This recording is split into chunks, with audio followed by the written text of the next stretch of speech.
Hi, I'm Sidney Franklin here with That's My Entertainment, and we have Paul Johansson and Neil LaBute. Now, we have one of the creators and one of the actors here on Van Helsing. Now, we've already went through season 1. We're getting ready for season 2. There was a whole bunch of really cool action sequences in season 1. Would you mind talking about maybe one of your favorite things that you may have worked on?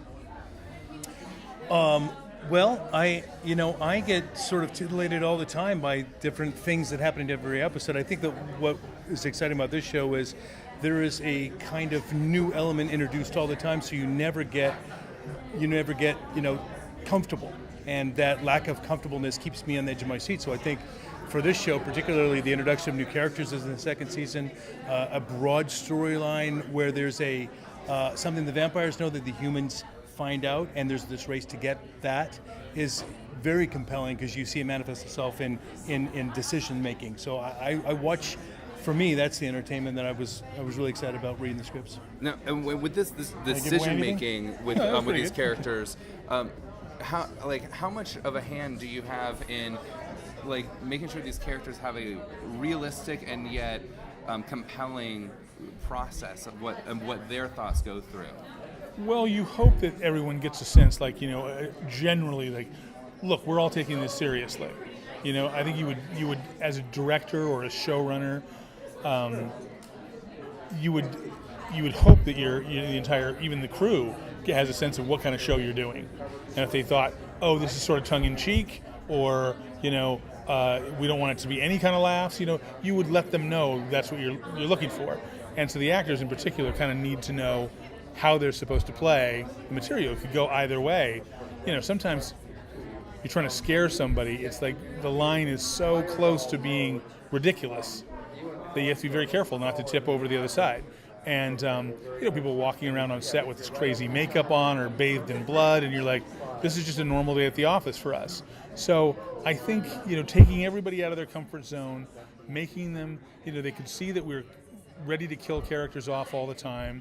I think that makes them nervous, and you want your actors to be a little jittery because it's a life or death world for them. And so I think the more we could make them feel like the jeopardy of situations, the better off we were.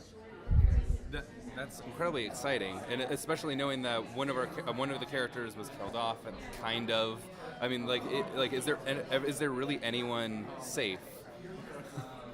No, I wouldn't want anyone to be safe, but I also don't want to. I wouldn't want to fall back on we can bring anyone back anytime we want, because then there's, if you do that too many times, it's the boy who cried wolf. The audience then goes, oh, well, then no one really is in jeopardy either.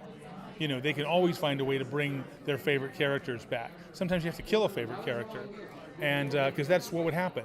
You think, oh, that guy, man, he was in Vietnam and he was this and that, and he walked into a door and he cut his arm and he caught something and died, and you go, oh shit, that happens, I guess. So we want the world to be as dangerous as I think that world would be. I mean, it would be bad enough if just what happened, with Yellowstone happened and it was an apocalyptic, disaster. But on top of that, creating a vampire world, it would be so scary. I can't even imagine what it would be like. So you want someone watching it to look at it and go, yeah, that seems like they're reacting the way I would normally act, because most people want to see themselves as heroic, but they know that they're really just people, and they would be scared. And I think even some of the vampires, you want to see fear even in them. You want to see some of the human, what they were. They weren't just monsters. They've all been turned from a human being into something else.